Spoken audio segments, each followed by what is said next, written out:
ആ നീ പറഞ്ഞ ഇത് ശരി. ഇതുകൊണ്ട് ഇപ്പൊ നമുക്ക് എന്താണ് പ്രയോജനം അത് പറ.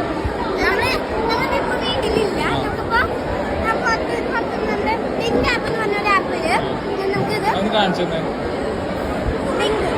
നമ്മൾക്ക് ഹോട്ട്സ്പോട്ട് വൈഫൈ ഡാറ്റ എന്താണെങ്കിൽ കണക്ട് ചെയ്തിട്ട് നമ്മുടെ ചെടികൾക്ക് വെള്ളം ഒഴിക്കും.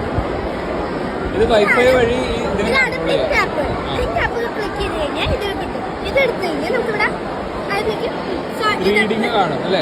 റീഡിംഗ് ആണ്. അതായത് എത്രത്തോളം 100 വരെ പോകും. ഹ്യൂമിഡിറ്റി ഉണ്ട് എന്നുള്ളത് റീഡിംഗ് ആണ്. അപ്പൊ നമുക്ക് ഇതിലിപ്പോ 0 കാട്ടണമെങ്കിൽ നമുക്ക് ഇവിടെ വെക്കാം. എന്നിട്ട് ഇത് 100 അവിടെ വരെ വെള്ളം പോകും. Okay okay. നമുക്ക് ഇത് 100 ആയി കഴിഞ്ഞാൽ മനസ്സിലാവും നമ്മുടെ ചെടിക്ക് ഇത്ര വെള്ളം മതി. 100 ആയി തനിയെ നിൽക്കുക നമ്മൾ ഓഫ് ചെയ്യണം. നിങ്ങളുടെ പേര് പറഞ്ഞേ? വൈഷ്ണവി. വൈഷ്ണവി. എത്രാം ക്ലാസ്സിലാണ്? 5ലാണ്. 5ലാണ്.